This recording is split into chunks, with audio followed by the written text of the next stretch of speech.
کتنا بڑا مجمع ہے، ماشاءاللہ ہزاروں جماعتیں ہیں. اور جب سفر کر رہے ہیں تو دو دو کی جوڑی ہو، جو ساتھی ہوں اور آگے پیچھے ہوں، راستے میں ذکر کرتے ہوئے، دعوت دیتے ہوئے، اعمال کرتے ہوئے، سیکھتے سکھاتے ہوئے جانا. کوئی اب ہمارا لمحہ ضائع نہ ہو، اور راستے پہ چلتے ہوئے اپنی نظروں کی حفاظت کرنی. اب اسٹیشن پہنچے ہیں یا بس اڈے پر پہنچے ہیں، بس آنے میں دیر ہے اور جو ہے اسٹیشن گاڑی آنے میں، تو ساتھی دو دو ہو کر پھر متفرق تقسیم کر دیں، تاکہ جتنے بھی لوگ وہاں بیٹھے ہوئے انتظار میں ان کو وہ دعوت دیں. مسلمان کا وقت مل جانا یہ ہمارے لیے بہت بڑی نعمت ہے کہ ان کے لیے ہم ان کے علاقوں میں جا کر ان کا نام معلوم کر کر رہبر کو لے کر ملاقات کریں گے، اور یہاں اللہ نے ہمیں ساتھ ملا دیا. اور اس سفر میں جتنا زیادہ دعاؤں کا اور سنت طریقوں کا اہتمام ہوگا اتنا ہی ہماری تربیت ہوگی اور ہمارا یہ کام ہمارے لیے اور دوسروں کے لیے فائدہ مند ہوگا. صحابہ کرام حضور صلی اللہ علیہ وسلم نے فرمایا انسان جب اپنے گھر سے چلے تو آخری سب سے بڑا تحفہ کہ 2 رکعت نفل پڑھ کے پھر گھر سے نکلے. تو بھائی ہم بھی ہوں، جب بھی ہم ایک جگہ سے دوسرے سفر کریں، سفر سے پہلے 2 رکعت نفل پڑھ لیں.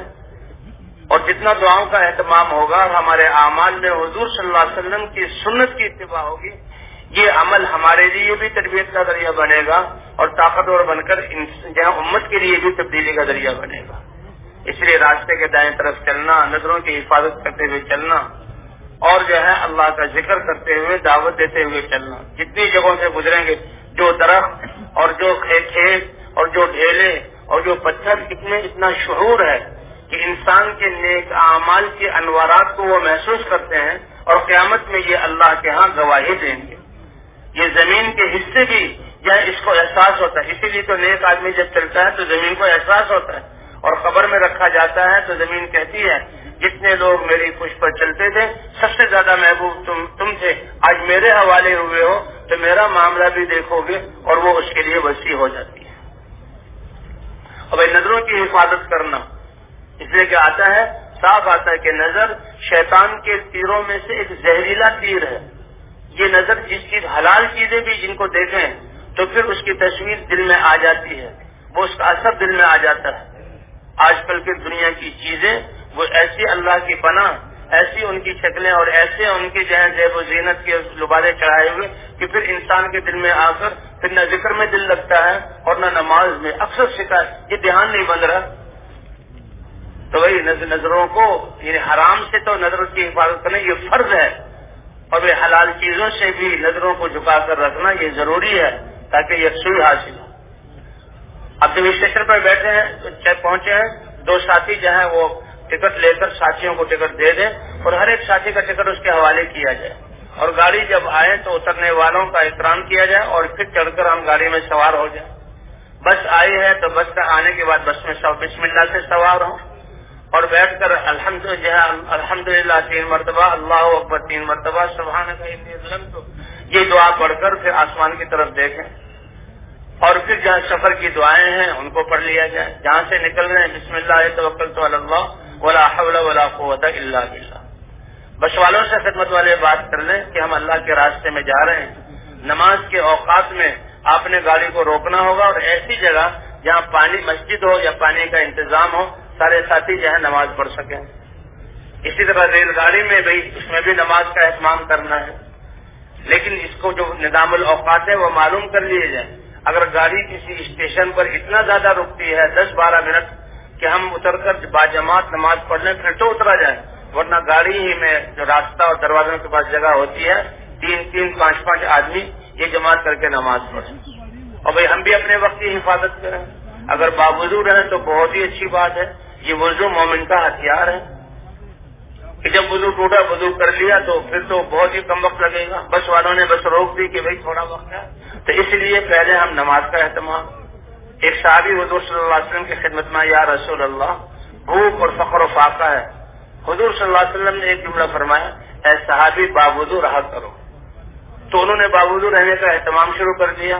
تھوڑی دنوں بعد حضور کا اس کے سامنے پیش ہوئے. حضور نے پھر کیا حال، یا رسول اللہ نے فقر کو دور کر دیا. اب جاتے ہوئے بسوں میں بیٹھے ہیں یا ریل گاڑی میں بیٹھے ہیں تو عام مجمع کے ساتھ ہم بیٹھے تاکہ ہمیں انہیں دعوت دینے کا موقع ملے. اگر اپنے ہی ساتھی ہیں، جماعت والے ساتھی ہیں، پھر بھی ہمارے راستے کے اعمال، دعاؤں کا اہتمام، ذکر کا اہتمام اور ایک دوسرے کو دعوت دینا. عمومی لوگوں کے ساتھ بیٹھنا تو ان کو دعوت دی جائے. یہ دعوت اتنا بڑا عمل ہے کہ اللہ خود دائی ہے سب سے پہلے کہ آؤ جنت کی طرف، دوڑو اللہ کی طرف، انیبوا الی اللہ، اللہ کی طرف گر جاؤ. اللہ دعوت دیتے ہیں. سارے انبیاء کو دعوت دے کر بھیجا گیا. دعوت ہی سے انسانوں کی زندگیاں بنی. حضرت محمد صلی اللہ علیہ وسلم کی ختم نبوت کی وجہ سے ہر کلمہ گو مرد اور عورت کو اس دعوت والی ذمہ داری ملی. تو اللہ فرماتے ہیں دعوت دیجیے حکمت کے ساتھ کہ جس کو دعوت دے رہے ہیں اس کے مزاج کو، اس کے دینی سطح کو پہچان کر کیسے بات کرنی ہے، کیسے نرمی سے بات کرنی ہے. جب ہم انفرادی دعوت زیادہ دیں گے تو اللہ تعالیٰ ہمیں حکمت کا ملکہ بھی عطا فرما دے. ادعو الی سبیل ربک بالحکمت والموعظۃ الحسنہ. ایسے اچھے انداز سے اللہ کے حق، اس لیے فضائل ہم ساتھ بیان کرتے ہیں. فضائل کے انداز میں اللہ نے بھی اپنے احکام کو قرآن پاک میں اور حضور صلی اللہ علیہ وسلم نے احادیث میں اپنی سنتوں اور اللہ کے اوامر کو فضائل کے ساتھ جوڑا. جیسے یہی حدیث کہ جو آدمی جو ہے وضو کر کے نماز پڑھ لے گا تو جنت اس کے لیے واجب ہو جائے گی. جو شخص وضو کے بعد یہ دعا پڑھ لے گا 8 دروازے اس کے لیے کھل جائیں گے. یہ فضائل ہیں. اس لیے جو ہے یہ اس کا استحضار ہو تو بھائی ہم یہاں دعوت دیجیے حکمت کے ساتھ اور اچھے انداز کی نصیحت فضائل کے ساتھ. اب حکمت میں سے یہ ہے کہ جب پہلی دفعہ نام پوچھ لیا اور چند سوالات کر لیے اسی سے اندازہ ہو جائے گا. اور یہ بھی معلوم کر لیا کہ آپ نے کہاں اترنا ہے تاکہ کتنا وقت ہے. اللہ نے یہ دعوت دنیا کا سب سے بڑا جو ہے یہ کام اور سب سے بڑی محنت ہے. اس سے بڑی محنت نہیں اور آسان بھی اتنا کیا کہ اعلان کرنے والا چند سیکنڈ اور 1.5 منٹ میں اپنی بات کو لوگ مجمع کے سامنے رکھ دیتا ہے. متکلم چند منٹوں میں بات کر کے اس کو تیار کر کے مسجد کی طرف بھیج دیتا ہے. اور ہمارے بیان کرنے والے 15-20 منٹ سے لے کر گھنٹوں تک بیان کرتے ہیں. اللہ نے اتنا آسان کیا اس لیے جتنا وقت ہو ان کو سمجھایا جائے کہ دیکھو کامیابی کی دینے والے اللہ ہیں اور اللہ کے ہاں سے کامیابی لینے کا دستور اللہ کا مبارک دین ہے. دین زندگیوں میں آئے گا تو اللہ اس دنیا کے حالات بھی ٹھیک کر دیں گے، آخرت میں بھی کامیابی دیں گے. اور دین کے آنے کا ذریعہ حضرات انبیاء کرام کی محنت ہے اور حضرت محمد صلی اللہ علیہ وسلم کی ختم نبوت کی وجہ سے یہ اتنا اونچا کام اللہ نے اس امت کے ہر فرد کو دیا ہے. اس کو فضائل سنائے جائیں، نبیوں کے واقعات سنائے جائیں، اللہ کی مددیں اس کے حضور سنائے جائیں اور اللہ کے راستے پر نکلنے کے لیے تیار کیا جائے. اگر وہ کہہ کہ میں تو تیار ہوں، میں ابھی آپ کے ساتھ جانے کے لیے تیار ہوں، مجھے لے چلیں، بتایا جائے کہ نہیں، اس کی ایک ترتیب ہے. آپ اپنی مسجد میں ساتھیوں کے ساتھ جڑیں، وہاں روزانہ کے اعمال میں شریک ہوں، ان کے ساتھ سہ روزے کے لیے نکلیں اور اپنے علاقے سے جماعت بنا کر جہاں پھر رائیونٹ آئے. اور وہ راستے میں دعوت دیتے ہوئے جی ہاں تو ہم نے احتیاطات بھی کرنی ہے. ہمیں تو اپنا جذبہ ہو کہ سب کچھ ہم لگائیں ان کے لیے، ان کو کھلائیں بھی پلائیں بھی، لیکن ان کے پاس جو کچھ ہے اس سے فائدہ اٹھانے کی نہ نیت ہو، نہ دل میں لالچ ہو اور نہ عملاً فائدہ اٹھائے. اگر وہ کھانے کی چیز بھی پیش کریں تو پھر حکمت کے ساتھ ایسے معذرت کر دیں کہ ان کو گرا نہ ہو اور ان کے اترنے سے پہلے وہ انہیں کی بات سمجھ میں آ جائے کہ بھائی نے مجھے کتنی بڑی ذمہ داری کے لیے جو ہے آمادہ کیا ہے اور اللہ کے راستے میں اجیا نکلنے کا ارادہ کرتے ہیں. اب بھائی جب اتر کر جو ہے مسجدوں میں جائیں، اگر بس سے اترے ہیں اور جو ہے بستی کی طرف جانا ہے تو ذمہ دار ساتھیوں کو جمع کر لیں اور پھر مذاکرہ ہو جائے کہ ہمارا اللہ کے راستے میں نکلنے کا کیا مقصد ہے کہ اللہ کا دین پوری دنیا میں زندہ ہو جائے. ہر مسلمان دین پر چلتے ہوئے اپنی زندگی کو درست کرتے ہوئے ساری انسانیت کو اللہ کے دین پر لانے کے لیے کوشش کرنے والا، اپنی صلاحیتیں لگانے والا بن جائے. اب ہم اس بستی کی طرف جا رہے ہیں تو یہ پوری کی پوری بستی حضور کی محنت والی کیسے بن جائے، یہاں کا ہر فرد حضور کی محنت والا اور دین پر چلنے والا کیسے بن جائے، یہ نیت کروائی جائے. اب اس سفر میں مشقت ہے، تھکاوٹ بھی ہے اور گرمی سردی بھی ہے، کھانے پینے کا آگے پیچھے آنا بھی ہے، ناگواریاں. تو یہ تو مطلقاً ایمان کی حالت میں انسان پر جو ناگواریاں آتے کانٹا چبھا تو یہ بھی نیکی بنا کر لکھا جائے گا. بھوک کا ایک تھوڑا سا وقت آیا، بعد میں کھانا کھا لیا تو بھوک کو بھی نیکی بنا کر لکھا جائے گا اور پیاس کو بھی نیکی بنا کر لکھا جائے گا. وہ تو گھوڑا جو اللہ کے راستے میں نکلنے کے لیے جہاد کے لیے باندھا ہوا ہے وہ گھوڑا جو اپنے کھوٹے کے گرد چکر لگا رہا ہے اس کے چکر بھی اس باندھنے والے کے لیے نیکی بنا کر لکھے جائیں گے، حتیٰ کہ اس کی لید اور اس کی جو ہے پیشاب کو بھی قیامت میں اس جو ہے مجاہد کے لیے تولا جائے گا۔ تو بھائی ایمان کی برکت سے تو ایک ایک سانس ایک ایک عمل قیمتی ہے، پھر جو اللہ کے راستے میں نکلے ہیں تو اس کی ایک ایک عمل کی کروڑوں گنا قیمت بن جاتی ہے۔ بھائی ہم اللہ کے راستے میں جو نکلے، سردی جو لگی، گرمی جو آئی، تھکاوٹ ہو گئی اور کمر تختہ ہو گئی، کھانا پینا آگے پیچھے ہوا اور یہ جہاں گرد و غبار، اس کے فضائل سنائے جائیں کہ اللہ اس پر کیا عطا فرمائیں گے۔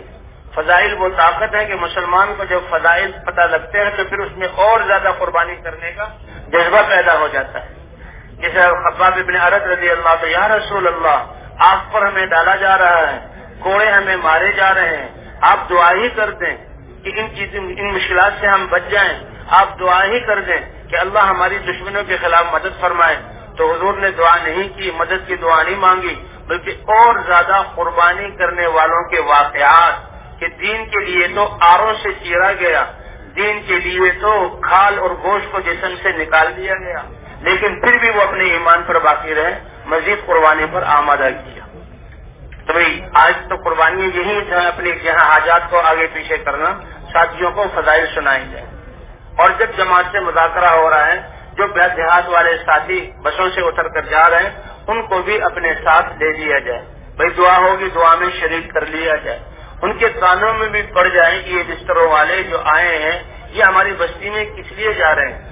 ایسی ہمدردی، ایسی خیر خواہی اور حضور صلی اللہ علیہ وسلم والی شفقت والے الفاظ جب وہ سنیں گے، یہ تو اس مشغولی کے زمانے میں، مادہ پرستی اور نفسہ نفسی کے زمانے میں ہمیں حضور کی محنت پر کھڑا کرنے کے لیے آئے ہیں اور دعا میں ان کے لیے دعا کرتے ہوئے آنکھوں کے آنسو، تو یہ ہمارے انشاءاللہ کام والے بن کر جائیں گے۔ جیسے حبیب نجار سے پہلے وہ اللہ کی طرف سے یا نبی کی طرف سے بھیجے ہوئے حبیب نجار سے ملے، وہ ایمان لے آیا، اور جب قوم کی طرف وہ گئے تو قوم والوں نے ان کو مارنا چاہا تو حبیب نجار آگے بڑھ گیا۔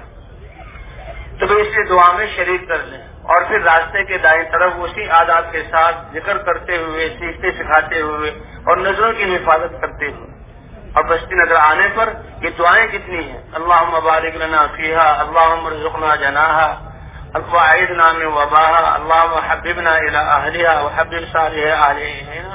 یہ دعا پڑھتے ہوئے ہم بستی میں داخل ہوں اور راستے کے دائیں طرف چلیں اور بستی میں داخل ہو کر جہاں مسجد کی طرف، جب مسجد میں پہنچے تو یہ مسجد اللہ کا گھر ہے، ٹھہر جائیں، اللہ کے گھر کی عظمت کا استحضار کہ ہم نے اللہ کے گھر میں داخل کیسے ہونا ہے۔ بیوتی فی الارض المساجد، میرے گھر اللہ فرماتے ہیں مساجد ہے، مسجد میں آنے والے اللہ کے مہمان ہیں، جو صبح کو مسجد میں آئے یا شام کو مسجد میں آئے، ایک ایک کو لکھا جائے گا، اور ایک ایک آنے پر جیسے کسی کے گھر جائیں تو وہ مہمان نوازی کرتا ہے، اللہ فرماتے ہیں ایک ایک کے آنے پر قیامت میں میں اپنی شان کے مطابق ان کی مہمانی کروں گا۔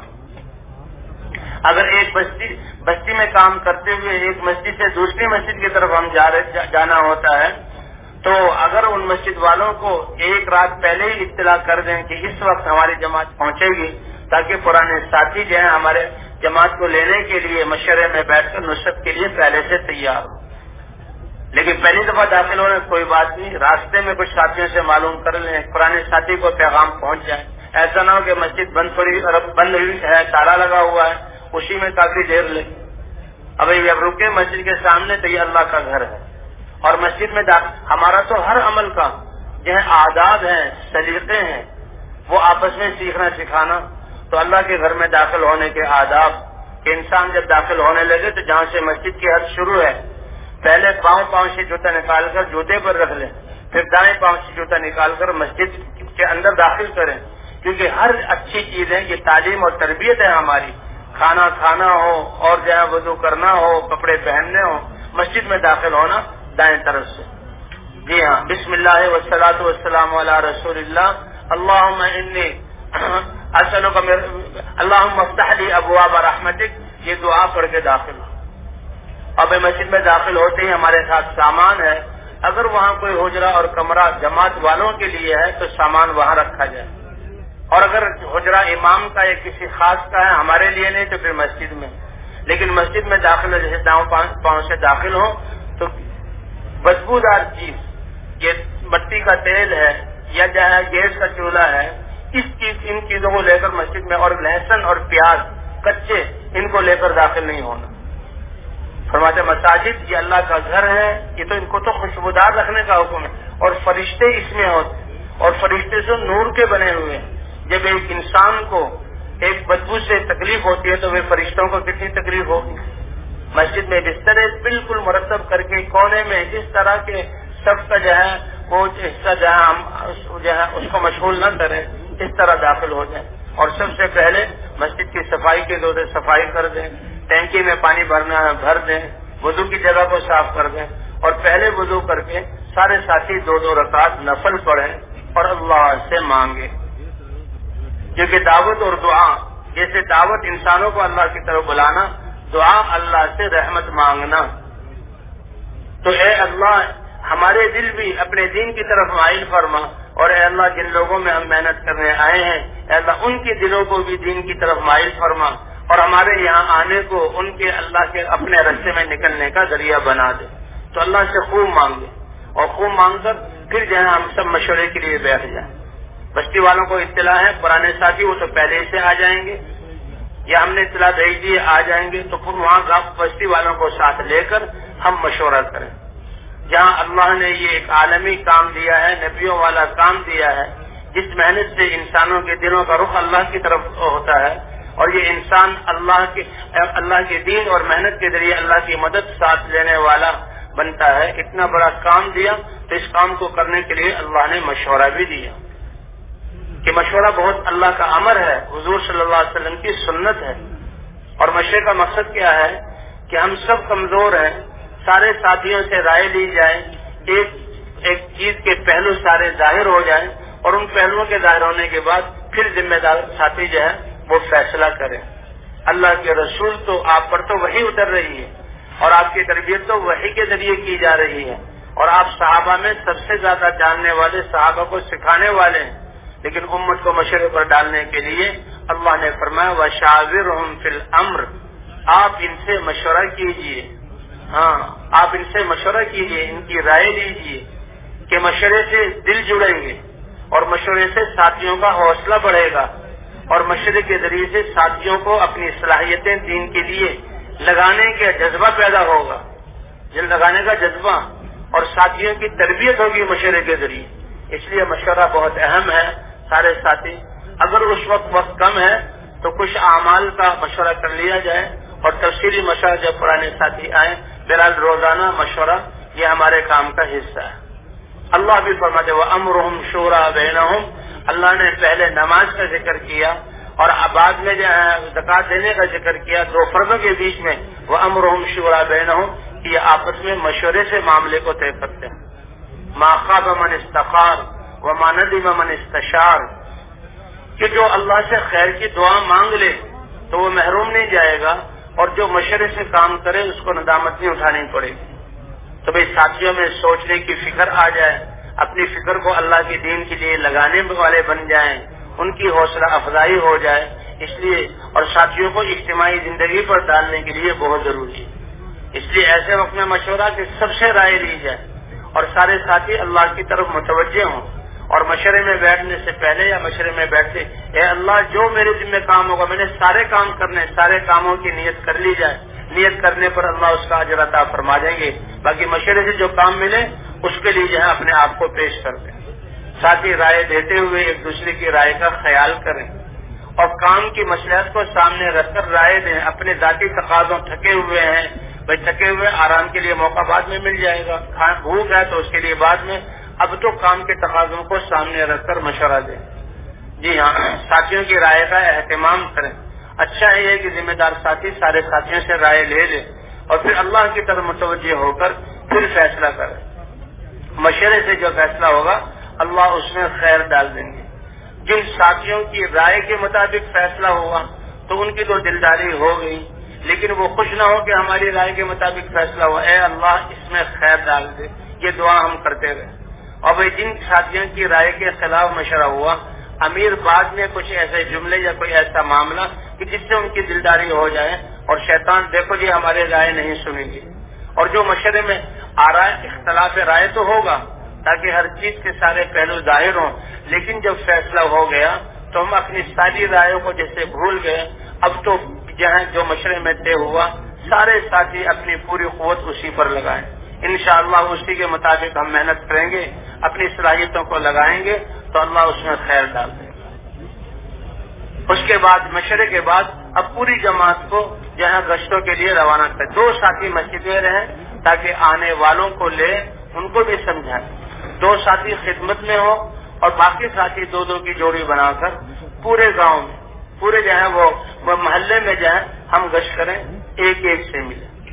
اور اگر ہم مرکز میں گئے ہیں وہاں کے ساتھی آئے ہیں تو اپنے آپ کو ان کے حوالے نہ کریں, اپنی جماعت کے حالات ان کو بتا دیں اور ان سے بھی مسجدوں کے حالات لے لیں. اور مسجدوں کے حالات لے کر اب ذمہ دار ساتھی یہ فیصلہ کرے کہ میرے ساتھ جو جماعت ہے اس کا فائدہ کہاں کہاں جانے میں ہوگا. مسجدوں کی تعین جماعت کے ساتھی کریں. اور فرمائیں کہ پہلے جو غریب, فقراء, مساکین اور بستیوں کے آس پاس کے جہاں شہر کے آس پاس کے جو محلے ہیں غریبوں کے, وہاں سے محنت شروع کی جائے اور محنت شروع کرتے کرتے بیچ میں بھی آ جائیں.